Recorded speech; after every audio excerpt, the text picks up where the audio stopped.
So if you're thinking of going into poultry farming, I just want to give you a few advice based on some of the experience that I've had.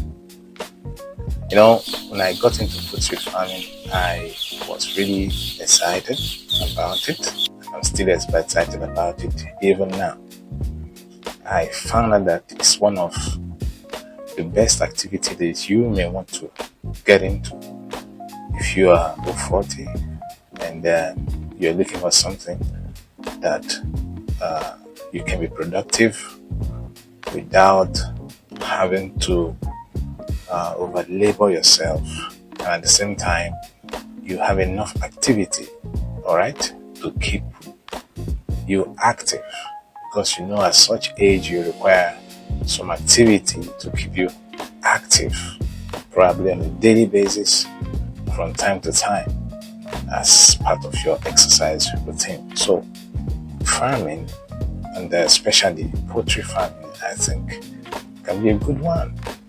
And also it can help to manage your blood pressure as well, because when you interact with these live beings from a poultry right now, when you interact with them on a daily basis, there is something it does to you. It helps to calm your nerves, it helps to have some activity that relaxes the mind. So I will encourage you, if you are thinking about it, to go ahead. It can be a good place to start. However, you need to learn a few things and understand a few things about poultry farming, and that is what I intend to share with you in this video, which is based on my experience. Because when I went into it, I made up my mind to actually learn from those who know. Many people make mistake of rushing into something without learning from others. So I sat down with some people who are already into the business, and I heard from them, and they gave me that guarantee that it's a business worth going into, which, if you like, I'm also telling you here that it's indeed a business worth going into. However, you need to know these few things, understand the process. Now, the first thing you need to know about poultry farming is that it's a chain. So there is a chain, and in that value chain, you may decide to plug in at any point. I discovered a few parts of the chain includes, the day-old chicks production. There is the brooding aspect. There is feed production. Okay. There is pen management. Right. And then there is the processing and packaging, and then also, of course, there is the sales aspect. So you can look at the whole of this chain and find where you want to fit into. Do you just want to be somebody who takes from the farmers and then supply to the final consumer? Do you want to be someone who takes, process, and make it into poultry into some other product? Or do you want to be in the thick of the farming? Or do you just want to be in the peripherals, selling and trading the accessories, in the vaccines, in the medications, and all the rest of them, in the feeds? Or you also want to be in the area of selling and building pens, building shelter, or the various appliances that may be required, like the feeders, like the drinkers, and other things that may be required to make the whole value chain, put together. So you decide which side you want to belong to. But assuming you want to go into rearing, which is the farming proper, assuming that's where you are interested, I have some advice for you. And they're like this. First of all, the day-old chick matters.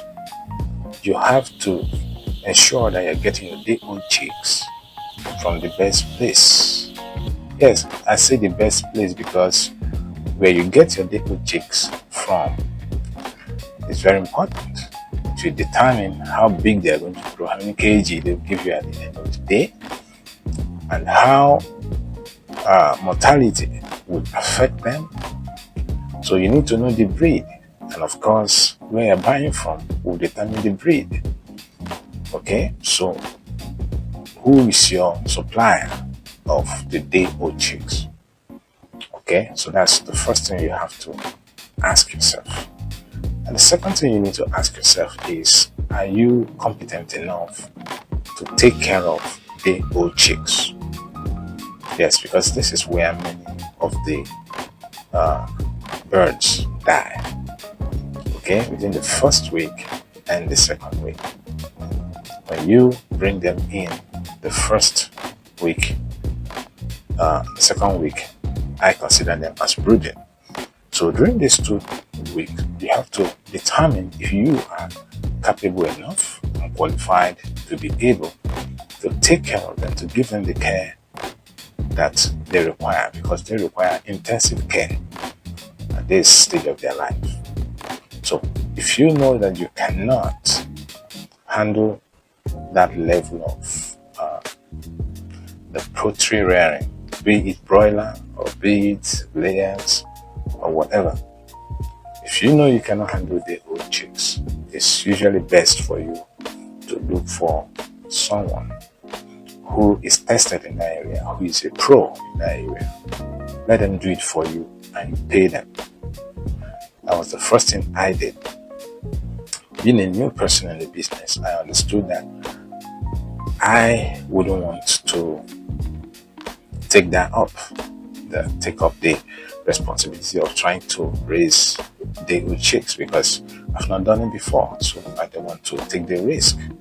And usually you have a mortality factor of about 5%. So I didn't want to have even 1% die out of my birds.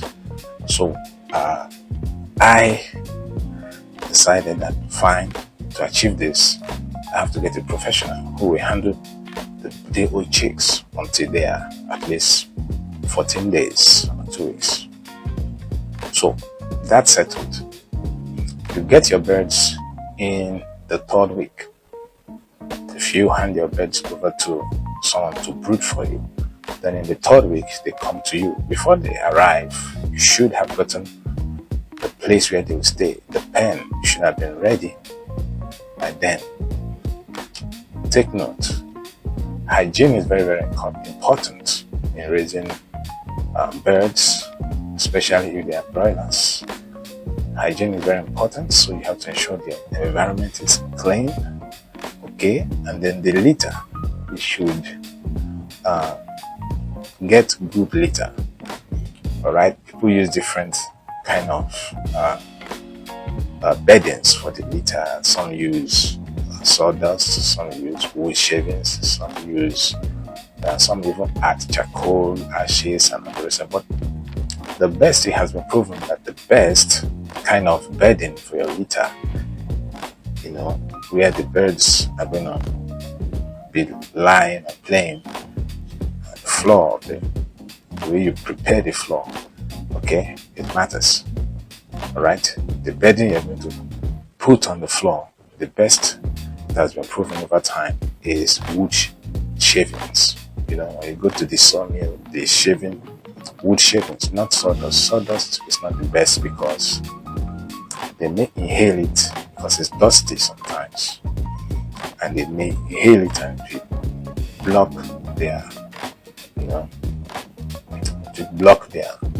canal, and then that may result in death or some other kind of ailment.